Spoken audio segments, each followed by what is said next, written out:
Hey everybody, welcome to Toon'd with Jim Cummings. I am Brendan Dander of the Four Finger Discount Network, and today we're going to be doing the fourth edition of the Ask Jim Anything Mailbag, and I'm of course joined by two very handsome English gentlemen today. I've got producer Chris. How are you doing, sir? Doing great, good to see you. And of course the one, the only Don Carnage. How are you doing, my good friend? I am dos mucho. Everything is everything over here. I wish you were cute. Wait, that didn't come out right. Just the way I planned it. Did you end up taking down the Eiffel Tower? I saw you were in Paris. Well, I was tempted. I had a really big crescent wrench, and I had to tighten up a few bolts. But I think it's safe now. You may all now attend and be tourists. You're welcome. I've been to the Eiffel Tower once, and my wife and I were almost mugged on the way. So that's my story of the Eiffel Tower. But you guys have a much, much more interesting and enjoyable story. I believe your daughter-in-law may have been proposed to at the Eiffel Tower. Is that right? Is that where it was? It looked like it was at the Eiffel Tower anyway. That was a very beautiful moment. Yes. Yes. Margaret's daughter, Katrina, and her fiance, good old, what's his name? No, I'm kidding. He's a really great guy, Darian. They had it was so perfect. I mean, we kind of got a little dewy, and but the good news is she said yes. So, got that out of the way. Well, Katrina, if you're watching, congratulations. Congratulations. I'm sure the listeners out there are congratulating you as well. But Chris, what have you been getting up to over in Paris/the UK? Oh, just frequenting a couple pubs. Yes. Watching Tyson Fury lose. Yes. That was interesting. I heard about that. I missed that fight, but I did see the Timberwolves get over the top of the Nuggets today in one epic comeback, which was enjoyable for me to watch anyway. Oh, there you go. But did you guys know what a pub was? Oh, you would have, Jim. But Chris, had you ever been to a pub before? Oh yeah, I've been here many times. Yeah, there's a slim chance Chris is familiar.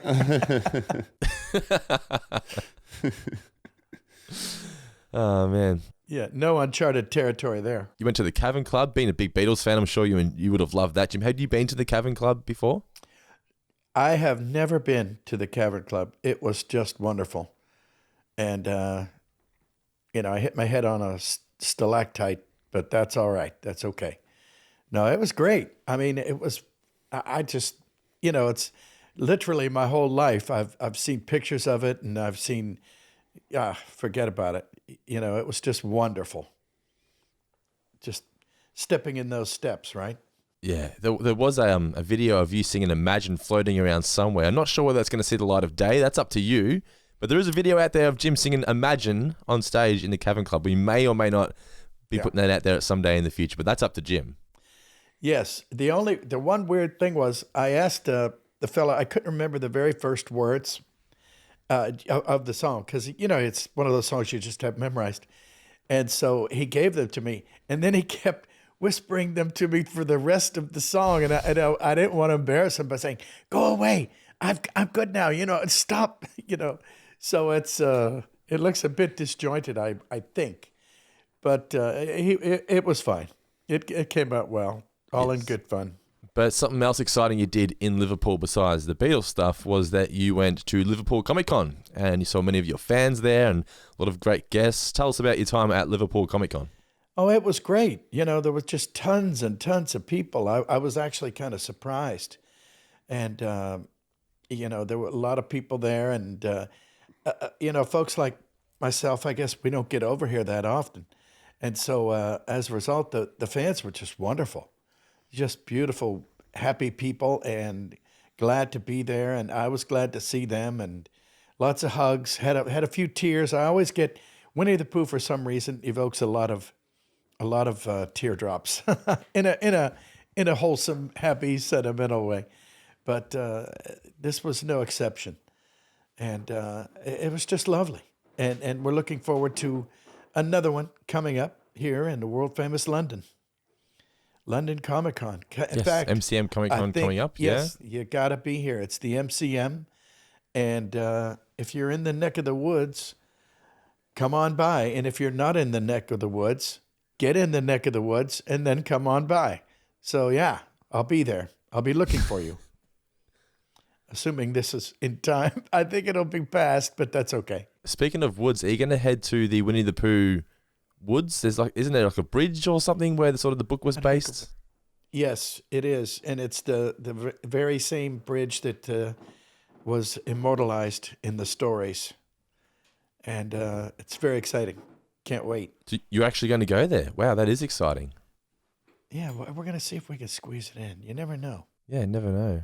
Well, all right, Chris, are you ready to start doing some mailbag questions? Because we did post on Jim's socials this week at Jim J. Cummings. If you haven't followed already, please do so. Also, before we do that, actually, a huge thank you to everybody who has subscribed to our YouTube channel in recent weeks. The views have been going through the roof, so thank you so much for your support there. As we record this, we are closing in on 50,000 subscribers, so thank you so much again for all of your support there. If you haven't done so, check out the link in the description of this video, this podcast, and hit that subscribe button. Jim, let's talk about Liverpool ComicCon. Did you have any surprises? Did any unusual gifts given to you, or did anybody ask for a voice of a character you hadn't had for a long time? Tell any surprises at Liverpool ComicCon. Well, one thing that I'm always kind of slightly surprised is that they bring up a character called Minsk that was in a video game, Baldur's Gate, a long, long time ago. Yep. And it was many moons ago, and I'm still, and of course it came up, he came up several times here. And it was amazing to me because, you do these things, and especially video games, you don't have any real context for it. You're just alone in a room. You're talking to yourself. It's not even like you have storyboards to work off like you may in a movie or a animate or a cartoon. And you're all alone. You're doing these lines, you go do them, you walk out, and it was like, I don't know, 100 years ago, something like that. And people come up and they... It's mid-90s, yeah. Yeah, well, it's yesterday to them. And if you're, 20 years old, well, it's brand new to you.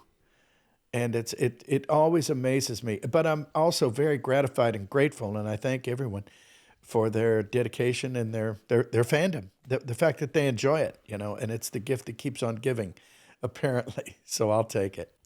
I think with video games, for you in particular, because with the Disney shows, you could see the response because your kids might have watched it, and everyone watched the Disney shows. But with video games, that's not your world. You've admitted you don't play video games. You're part of the games as the voice, but you never played them. You weren't really in the video game world. So I think that's probably why it's more of a surprise to you just how impactful they were, because the video game industry now is $1 billion industry. It's huge, but in the 90s didn't feel as big, but Baldur's Gate, that's one that always comes up when we do the I'm a voice actor videos. People keep saying they want Minsk, they want your Dr. Robotnik / Eggman, they want to hear you do that one. A lot of people are asking for Mr. Bumpy as well. Yes, and that I get a kick out of because he's very near and dear to my heart. He's a little monster who lives in the grime and the muck and under the bed and everything. And he's kind of like, in a very real sense, he's kind of like the anti-Pooh, bless his heart. He lives under the bed and enjoys eating, lint and things like that. So I'm always surprised when people, the point is you just never know what's going to impact somebody. I don't know if I mentioned this before, but one of the first conventions I did years and years ago, these two guys come up and they go, do the voice. So I did Pooh. Do the voice. No, the voice. So I did Darkwing. No, the voice. So I did Tigger. And they go, no. And they go, Minsk. And it's like that, out of all the voices, that's the one that got through the ether. That's the one that got them. And I said, you're kidding. And I go, no, he's awesome. Go for the ice, Pooh. So there you go. And he was sort of a Slavic, big old muscle-bound goober, and it was kind of inspired by Lenny in Of Mice and Men. And that was the inspiration for that. And, of course, beware the hamster of justice, and which was Boo, by the way. It's just so wonderful to see, because you never know what's going to touch people. And it's just wonderful. Yeah, well, if you want to hear Jim doing that voice, then I'm certain it's going to be an I'm a Voice Actor video featuring those characters and many more. So make sure you follow Jim on social media at Jim J. Cummings. You can find a link for that in the description of this podcast /video. As we said, we asked for some mailbag questions from you guys on Jim's socials, and Boy, did you send through some questions. I think we had over 500 alone on the Instagram post. So people clearly want to be asking Mr. Jim Cummings some questions. So let's kick it off with this one here from @LivingFantasy2004. How did you come up with your Dr. Eggman / Robotnik voice? I guess what were the inspirations for that voice?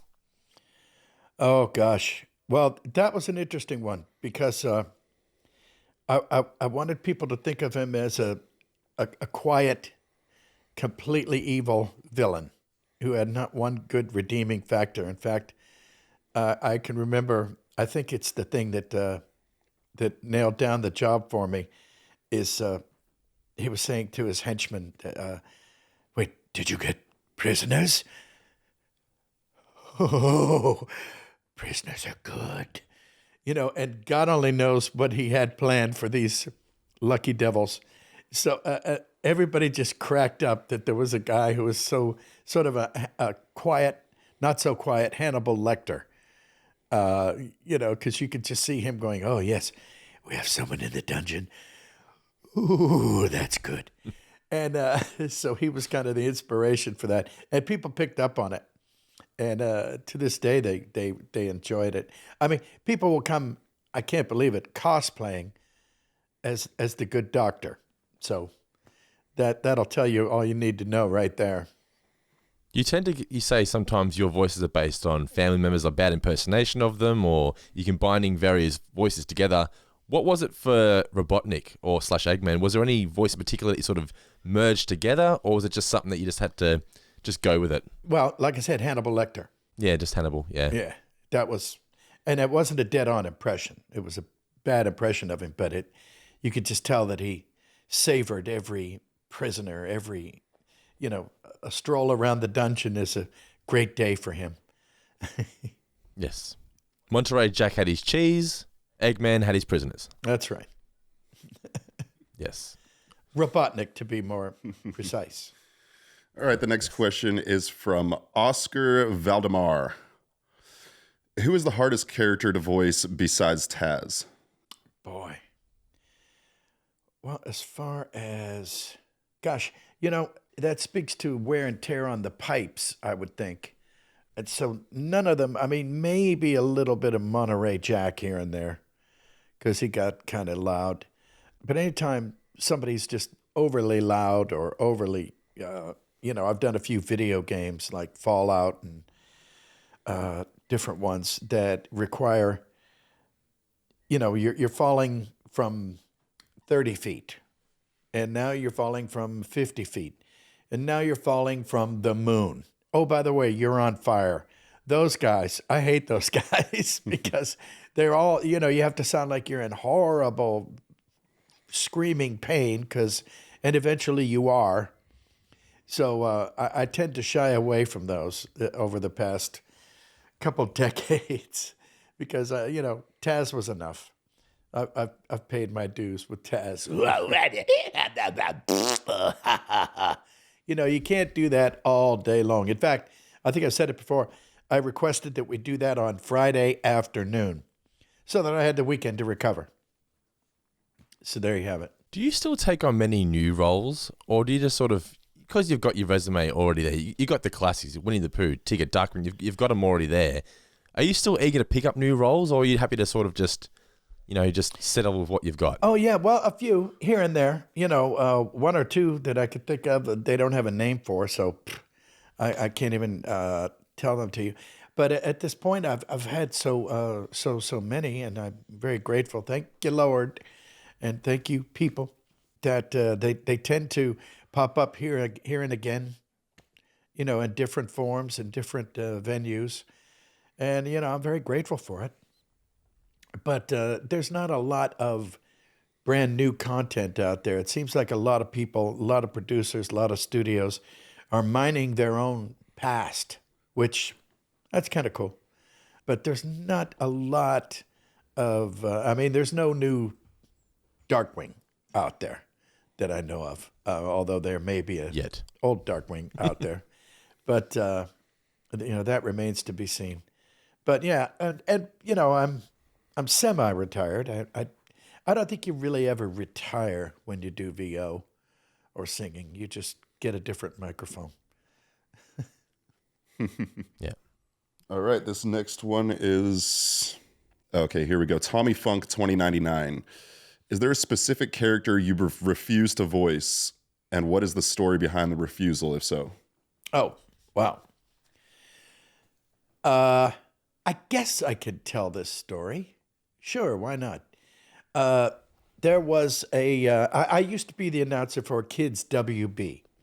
That was I guess, boy, I don't know, the 90s, the early 2000s, for a long time.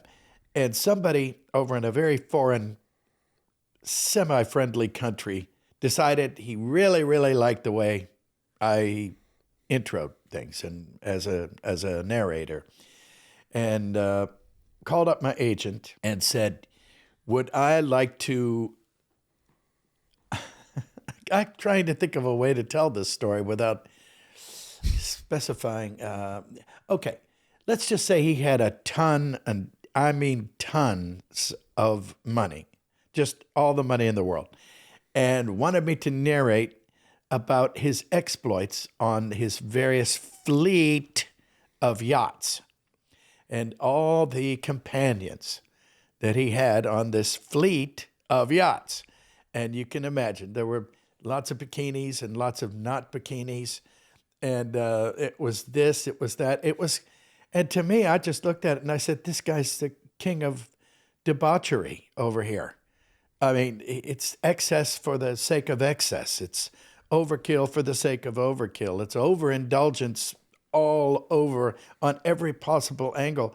And they sent me the video and the script, and I just, and then a pretty good paycheck. And so I said, gosh, if I had occasion to meet this fella, I probably wouldn't like him. In fact, I wouldn't like him. In fact, I'd more than not just like him. And so I said, yeah, I'm going to pass on that.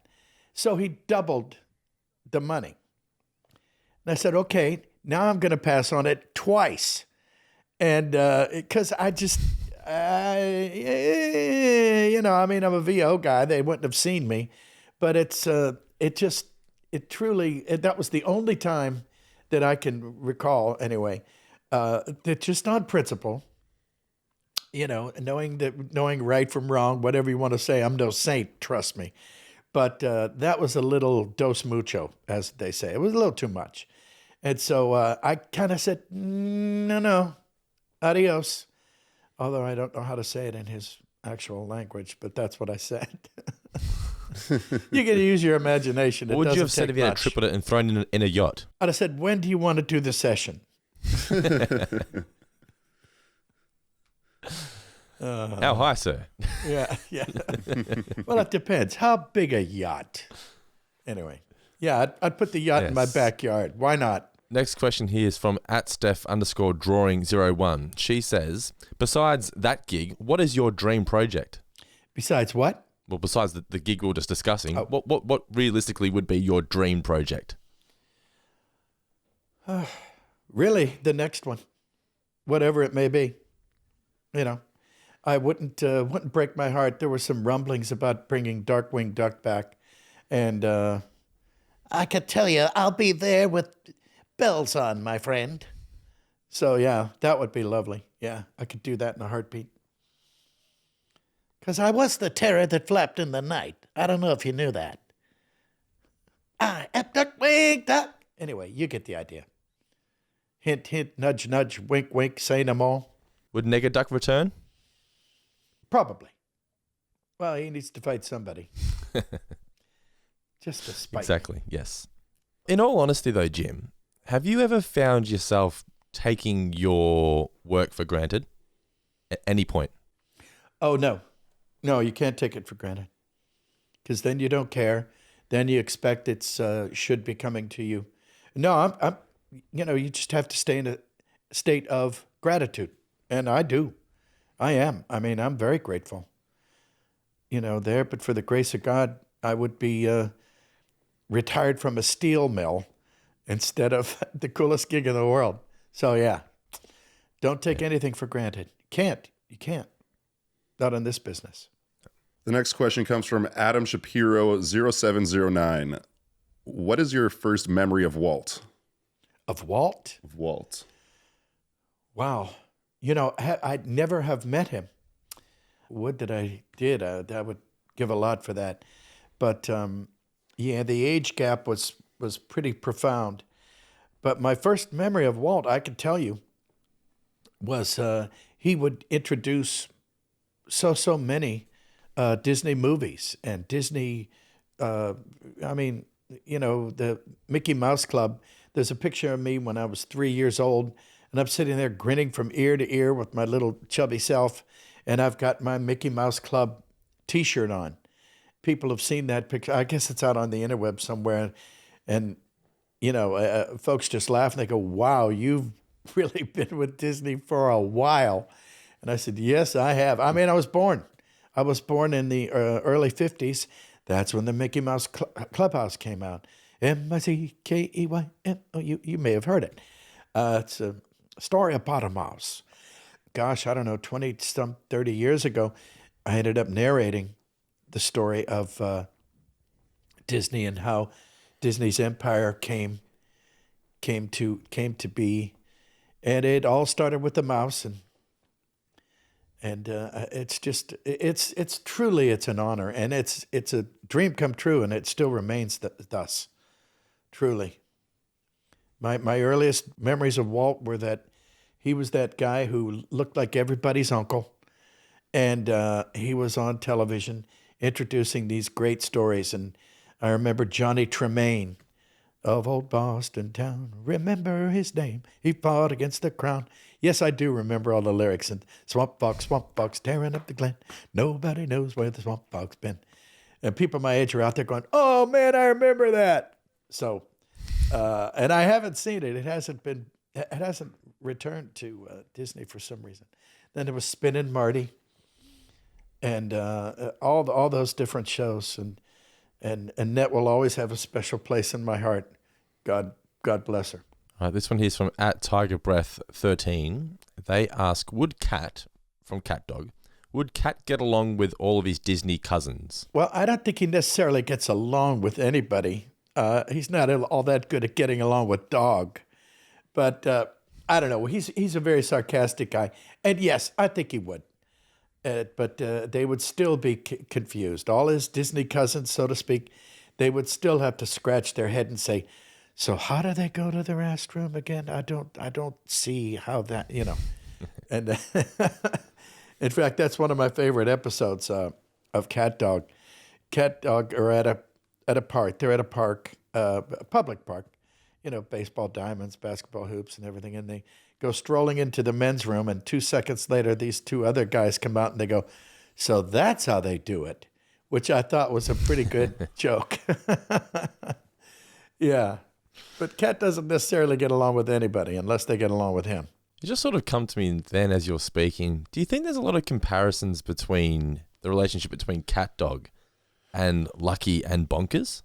Well, I can honestly tell you I've never thought of that. And I'm just not in the going sense to start that, you now. know, Dog's a bit of a, you know, whack job, yes. and Cat's the sort of, I've got to put up with him. That's true. The Lucky aspect of having to put up with Bonkers. Well, you know? that's true. Yeah. Well, Lucky, you know, Bonkers was a big eye roller to him on an ongoing basis. And Dog is a big eye roller to Cat on an ongoing basis. So I think in that sense, yes. But I mean, at least Lucky Piquel got to go home at night. And Dog, Yes, he had a Cat peg. is stuck with Dog all the time. So there is a little difference there. This next question comes from a Hale Solson 2023. Who is your favorite Disney princess? Favorite Disney princess? Oh yeah, like I'll answer that even if I did have one. How about this? I love all of them. How'd I do? See that fence? I'm going to sit on it. Yeah. Yes, exactly right. Yeah, but you know, it's funny, but I've literally worked with all of them. Every single one. You know, Anika, Linda, Jody, and of course Belle. She even though she wasn't a Disney princess, She's a pal too.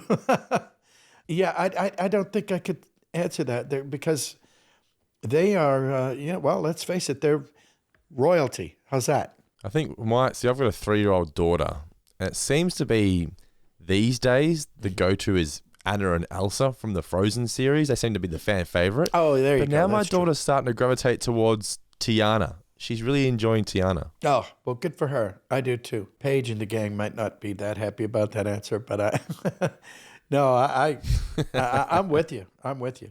Actually, I forgot about the Frozen gang. But you know what? It's okay because I wasn't in that. Next question. Yeah, I don't get that. Of all the things, why wasn't Jim in this? What's going on? I agree. All right. Well, this next question here comes from @JittyGirl. She says, what is something that you relate to Pooh Bear in your real life? Well, I've always said that Pooh sees the world through honey-colored glasses. And I try to. I try to see the world through honey-colored glasses. But occasionally you have to clean off the windshield here and there because it's not all honey pots. But I do like, I like Pooh's attitude.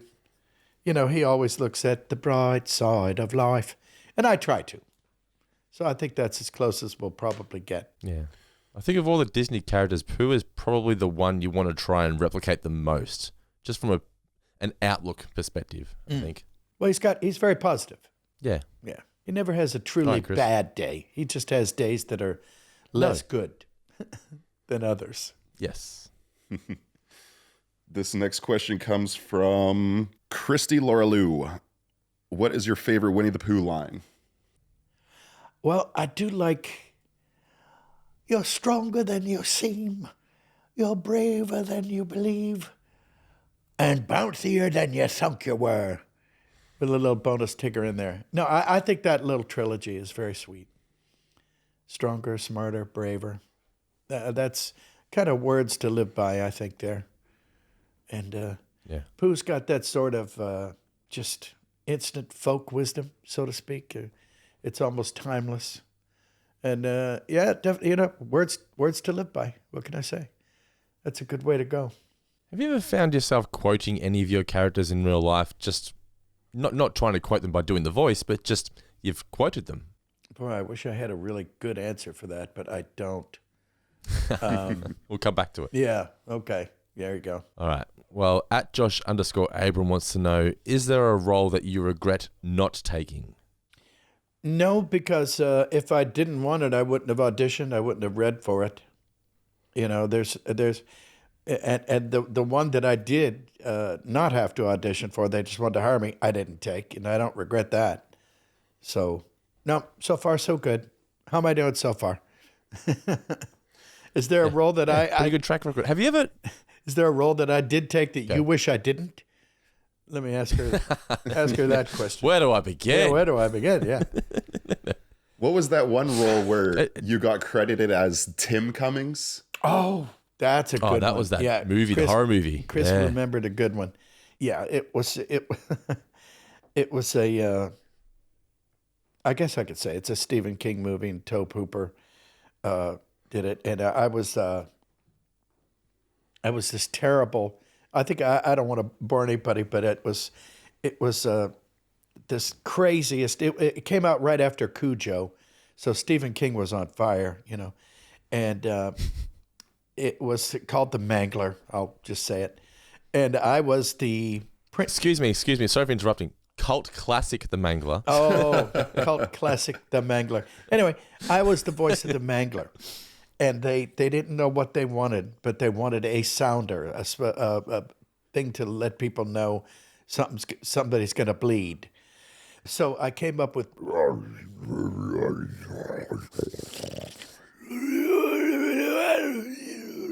And then they blended those two together, and there was a third one, which I can't remember, and I think it was... And so it was obviously a... sort of a fairy tale kind of impersonation there. And they blended them all together. And I went and saw it. I didn't go to the premiere for one reason or another. and I hope I'm not boring people with this, but I went and saw it, and it was just awful. But don't tell anyone. So I sat through it and suffered through and made my way through it. And then I said, all right, well, I got to watch. I guess I'll watch the credits because it's fun to see your name. And it said, voice of the Mangler, Tim Cummings. And I went, yes. How about that, Tim? You go, Tim. And it's the only time my name's ever been misspelled. I mean, how hard is it to get Jim? But I was grateful. So everybody run out and watch The Mangler. You're going to love it. Anyway, the end. You know the universe is working in your favor when you land Winnie the Pooh. Yes. They misspell your name in the Mangler just for you. Yeah. It's all just happening for you. Isn't it? Oh, life is good. You get paid and you don't have the stank of the Mangler on your career for the rest of your life. So That's right. All right. Alrighty, Chris, next one. Yes, this next question is from the Weissmapper. What is your favorite non-Disney voice? Well, my favorite non-Disney voice, I gotta go with Taz. Oh yeah. And I enjoyed doing Balto for Steven Spielberg. And Steel. I was the bad guy. Yeah, I was Steel. And it also secured me a spot as a number one in the Kevin Bacon game, because Kevin Bacon and I were at odds the whole movie. So that was fun.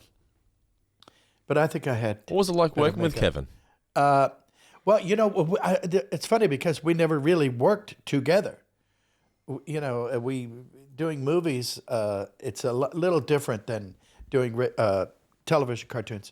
They pick you up and you're apart the whole time. They want to keep everything separate so they can toy with the EQ and the reverb and whatever, and editing, obviously. So we actually never did work together. And I understand it's to his everlasting shame. He feels terrible about it. And I feel his pain. I might have made that I know up. you've told this story before, but I think you should tell it again. Uh-oh. Tell us the Steven Spielberg story when he got you into the studio. Oh, well, in which sense? I mean, he was just there. Well, he got you in, and then he took a phone call. Yes. Oh, yeah. Well, that's where I was going to go with it. So, okay, good. Yeah, it was interesting because, and the funny thing is, he was doing Schindler's List at the same time.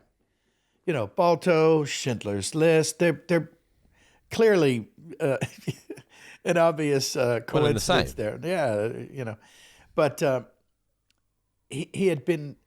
They had gone through like 4 or 5, famous actors, on-camera actors, and he was displeased with all of them.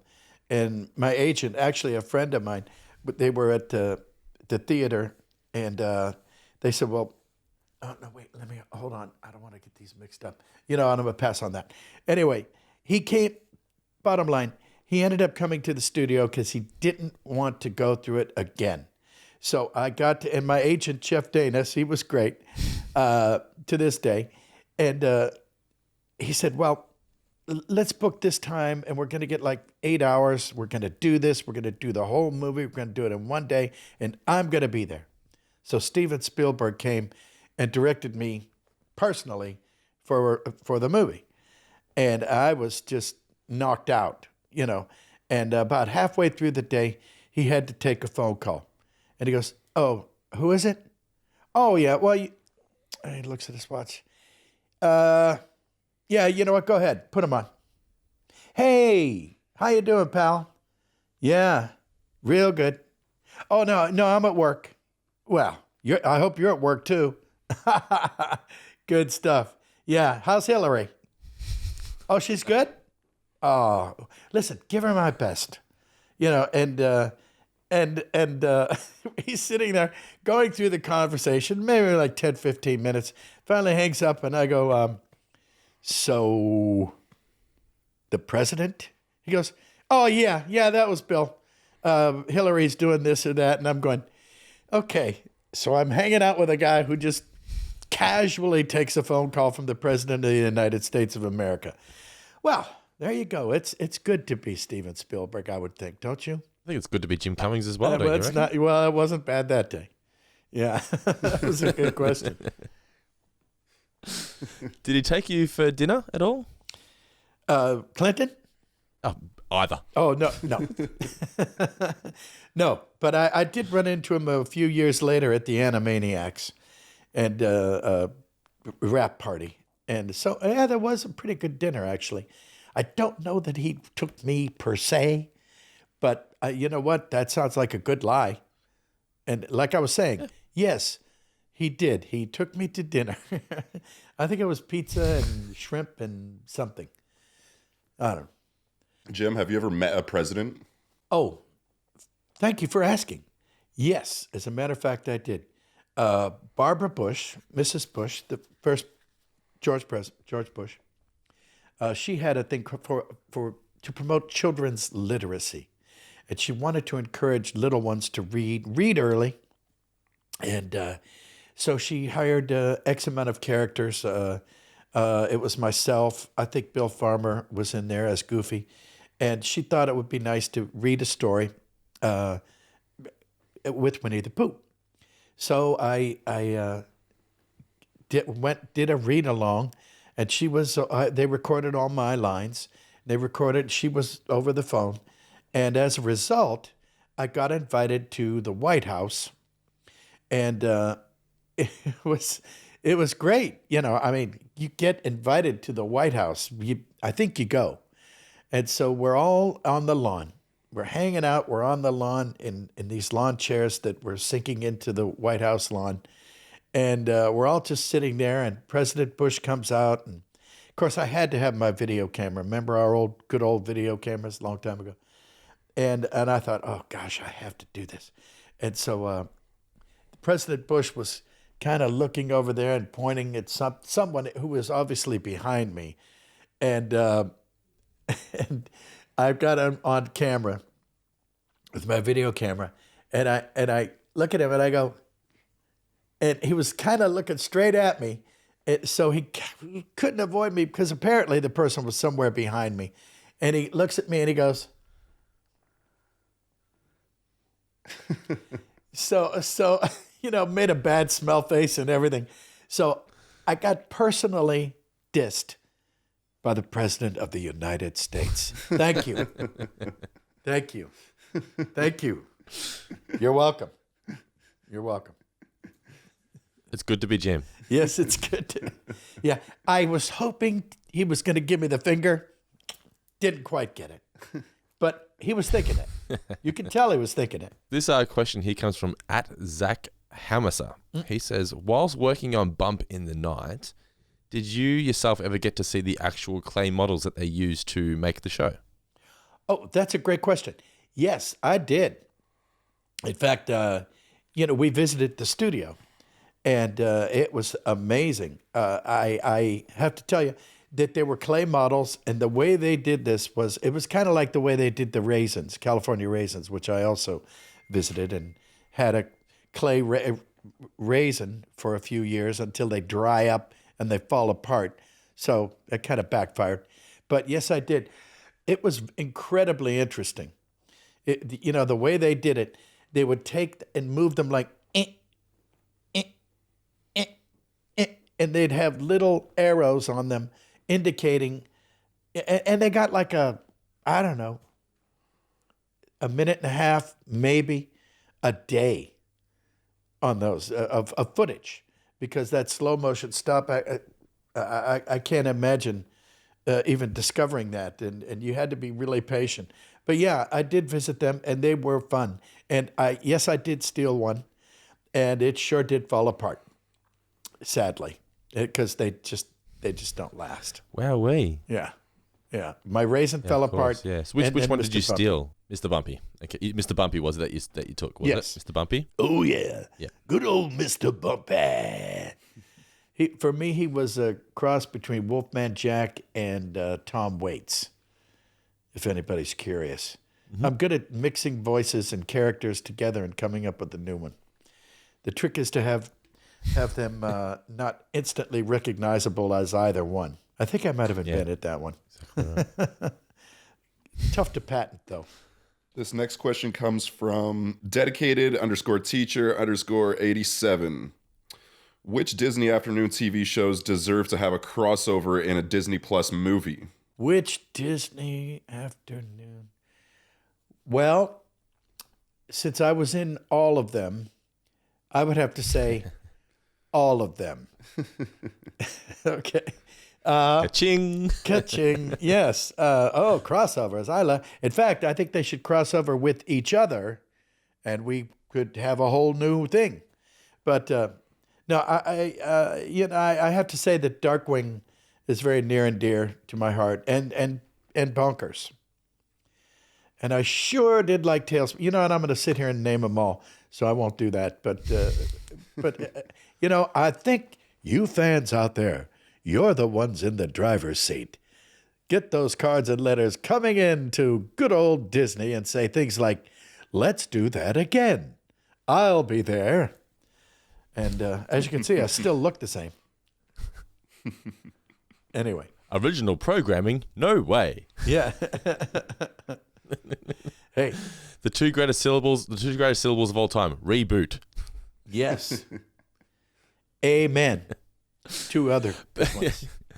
But you're right, Jim. As you mentioned, Darkwing Duck. I think you'd have to be a madman to not think that a Darkwing Duck reboot wouldn't work in today's TV landscape. Surely. Oh, I agree. Well, it's interesting because, as you know, he was loosely based on a Batman-ish character and the Shadow, which was an old pulp character. And I think it's logical to bring back because they did it with Batman. They brought him back after X amount of years. Mm-hmm. So apparently it's a formula that works. And all I can say is we're not waiting on me. Hint, hint, hint.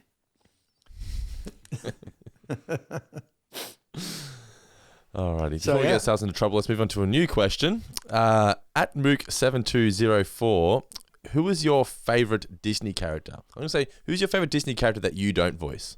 Oh, well, there isn't one really. I mean, what's the point if it's not me doing it? I mean, you do 95% of them anyway. I'm kidding. No. Oh, man. I almost said Baloo, but I got to do him recently. Boy, that's a tough one. You probably throw Baloo in there because you only just recently sort of took that role on, didn't you? I always had a soft spot for Baloo. Give me the bare necessities. Gotta love that. But yeah, I would have to say, Baloo's in there.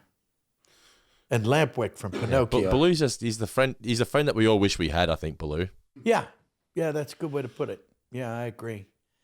Do Marvel superheroes technically count as Disney characters now? Well, they had a different origin. If they're just owned? So. Yeah.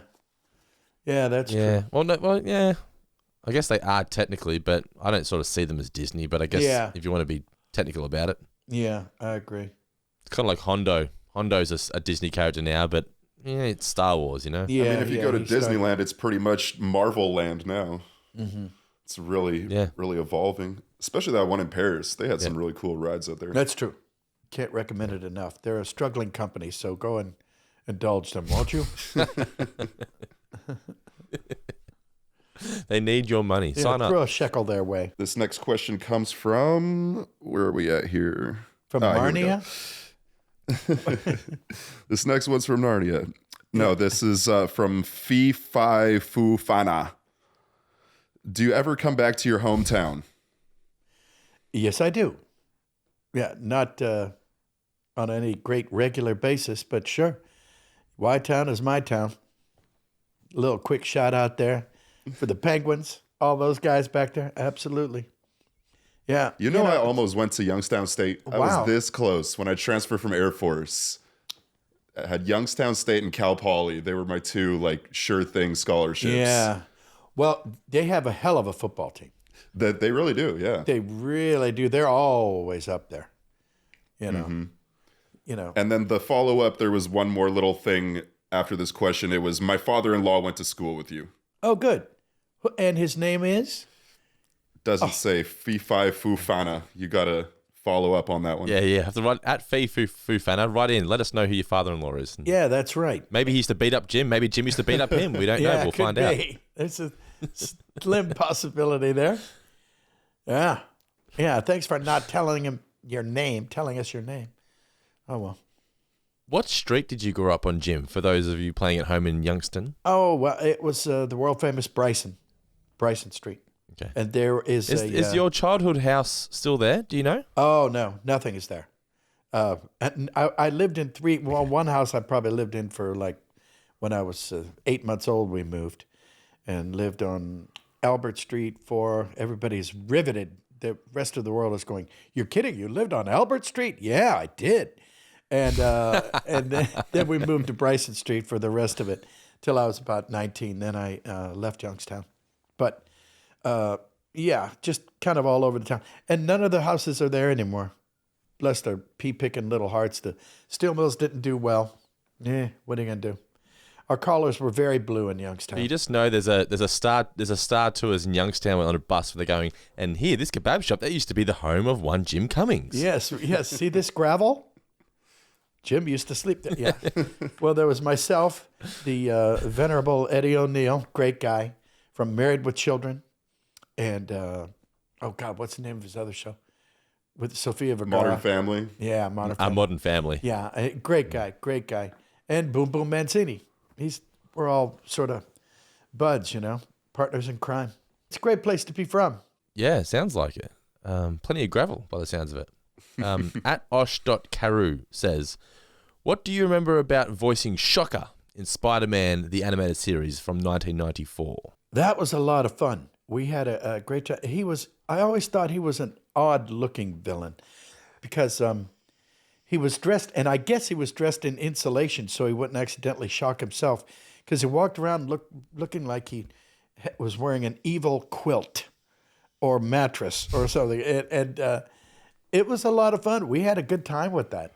They let me run with it, and I wanted him to. I portrayed him as part street thug and part supervillain because he was kind of earthy. He wasn't, which was perfect for Spider-Man, because Spider-Man's a street kid, sort of. And we just had a great time with that.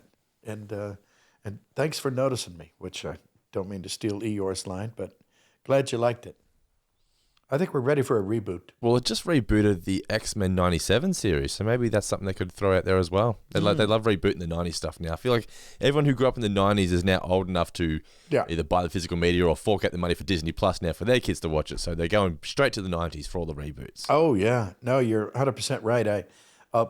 The best illustration of that is, and this is years ago, before Disney Plus, I was at a convention, ComicCon, and a little guy comes walking up. He's like 6, 7 years old, cute as he could be, and he's cosplaying as Darkwing Duck. And I remember saying to him, "Hey, buddy, that's pretty good. You look just like old DW. That's good stuff, man. But how the heck?" The show went off the air, I don't know, 18, 20 years before you were born. And his dad looks at me, and he's got a stack of DVDs, of Darkwing DVDs, and he goes, plops them down for me to sign. He goes, "We're raising them right." And I go, "Yes, you are." So I was very flattered with that. And I couldn't agree more. Who was your favorite Marvel supervillain? Do you have one? Oh, boy. Marvel supervillain? Gosh, well, Kang is way up there. Doctor Doom, I don't know. Can't go too wrong with Doctor Doom. And Kraven the Hunter was pretty cool. Spider-Man. Okay, it's a bit off the wall. Yeah, okay. Stan Lee, what a genius. This next question comes from Jaker's voiceover. Do you have a favorite microphone and interface? Well, sure. Just go microphone. Look, there's one now. Yeah, I've been singing on shores and yelling into these things my whole life, so I guess Shure. Sennheiser. Shure and Sennheiser. They're both kind of tied for first place. How about you, pal? Person who asked this question. Which one are you on? Probably has his own podcast. Do you remember what mics they used in the studios back in the Disney afternoon days? Well, either Shure or Sennheiser. Could have been either. Okay. Yeah, definitely. Brought to you by our friends at Shaw. Send us microphones. Yeah. At Bay_Prov08, which one-time character would you like to have the chance to voice once again? Well, it might be fun to bring Dingo back. It was from Gargoyles. Mm-hmm. He was an Australian.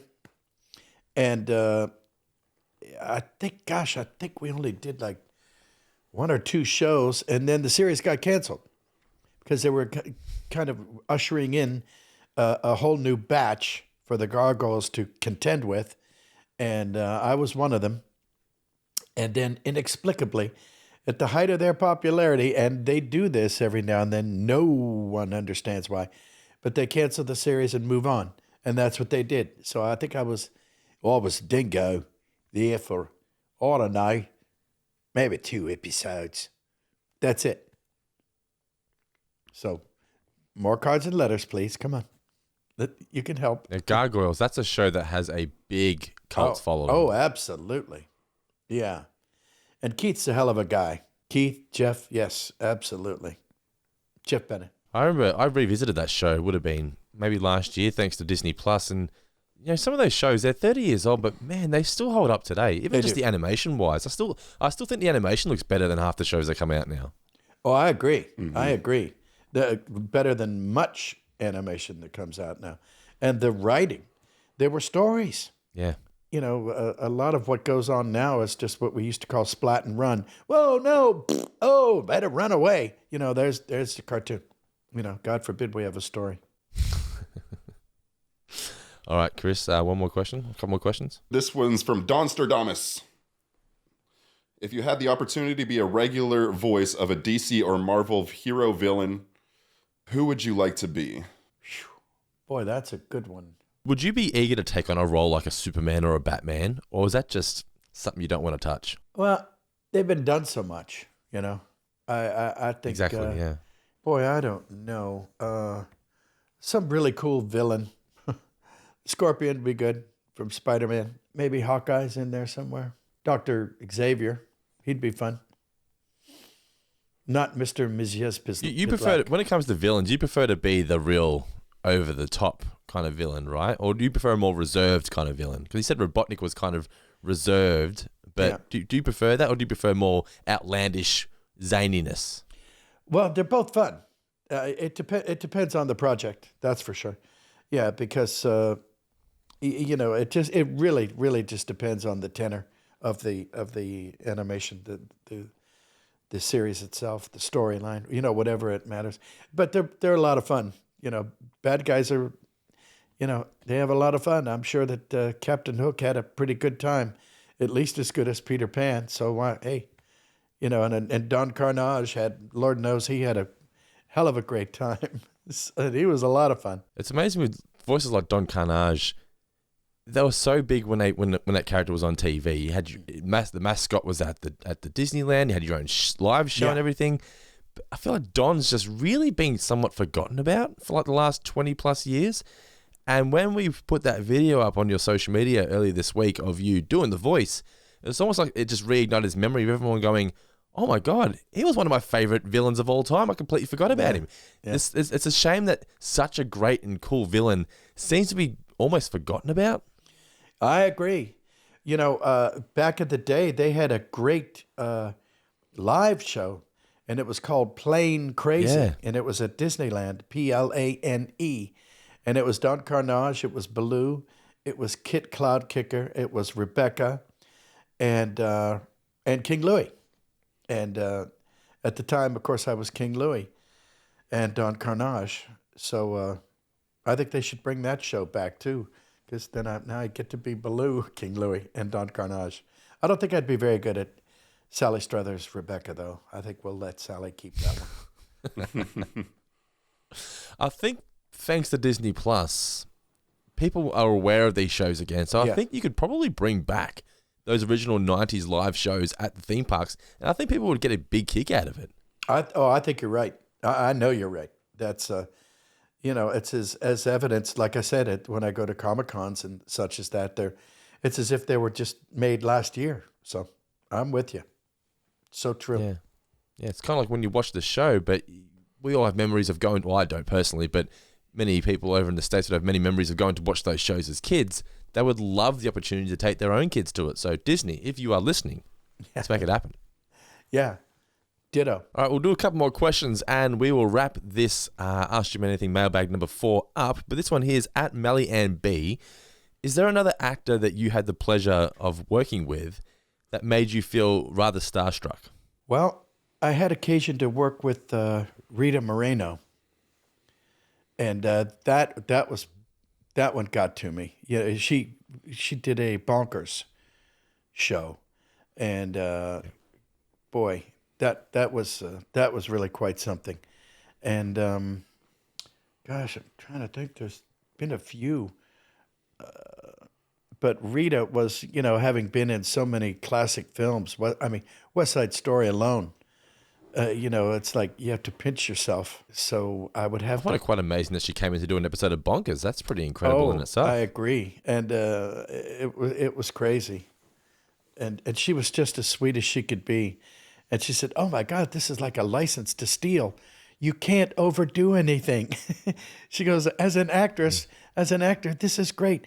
There's no such thing as being, you will never hear anyone tell you, okay, kid, that's a little over the top. They're going, no, there is no over the top. And I thought that was a great observation because she's done it all. What can I tell you? She's incredible. And Tim Curry, he's another one. He's a great guy. You have occasion to work with these great people. Sean Astin is another one. It's a beautiful thing, because every now and then some really incredible actor will go slumming and I run into them. So it's fun. I'll take it. All right, Chris, you wrap us up with the final question of the episode. All right, this final question is from Raising the Chaos Team. Do you voice all of the toys too? Sometimes my kids get talking Winnie dolls and they say, that doesn't sound like Pooh. Well, I can tell you that it's me. It is me. I think sometimes these little voice boxes in the toys, they have to compress them and they have to squeeze them in, because I've thought that too on different toys down through the years. I think there was one thing that came, not in a cereal box, I don't remember, but it was just so compressed, and it's called compression. That it kept out, pass me the honey. That doesn't sound like Pooh. And, but it's, oh, look, it's Winnie the Pooh. It doesn't really sound like him. So I feel your pain. That's all I can tell you. But yes, it is me, for better or worse. Is that part of your contract? Is it basically for you, if it's Winnie the Pooh, do you have to voice it? Is that just the deal? Well, I want to voice it. So that works out. Yes, I do have to voice it. Yeah. Yeah, exactly. I insist. There is that other series where Winnie's a bit younger, I think, and I don't think it's you voicing it. Is that correct? Oh, the one where they're little children. Yeah, that didn't do well, but which is a shame. But obviously, no. I think they had.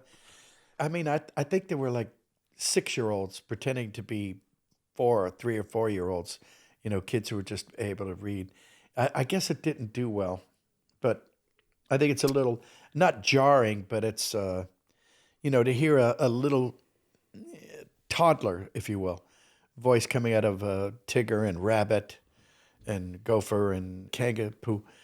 I think it throws you off a little bit, and I don't know that they were all that successful, which is a shame. Yeah. Well, see, the thing is, with your Winnie the Pooh, your voice of Winnie is very similar to Sterling's. So it's been that voice for God knows how long now. So to hear it sound like a child would be jarring. Yeah, I agree. Well, there's the rub. Yeah. I have another question. This just came to me. Is there anybody that you could think of that you would want to take over the voice of Pooh? Like if you had your choice, who would it be? Gosh. He's basically assigning a role to somebody now, so you got to be very careful. I gotta watch out for that one. Well, I have no idea if this person is out there, but if Sterling Holloway had a grandson, I don't know. I have no idea if he did. God rest his soul. if Jim names an actual voice actor right now, they're basically going, well, that's like a contract. It's like Jim's telling you, Disney, I'm now Winnie the Pooh. Yeah, and I'm going to get hit by a bus when I try to cross this. So, no, there's no one. It never even occurred. No one. No, not a soul. Jim never came back from the UK. Where'd he go? No idea. He just never came back. It's just, He retired. Yeah, that's it.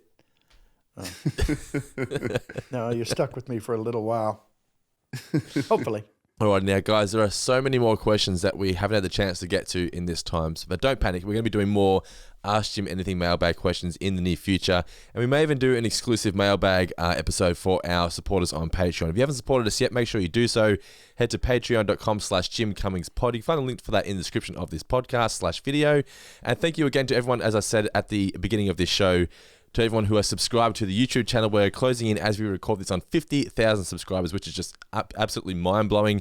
Thank you so much for supporting us there. And don't forget to follow Jim on his social medias as well at Jim J. Cummings on all the various TikToks, the Instagrams, the Twitters, you know it, at Jim J. Cummings. You can find a link for those in the description of this as well. But Jim, Chris, thank you so much again for joining me here for this 4th edition of the Ask Jim Anything mailbag. It's been a pleasure to catch up with you. I feel like it's been forever since we sat around and had a good old chinwag.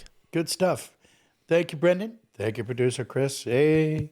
And stay tuned. TOONED. Tuned in with Jim Cummings. You'll feel the difference.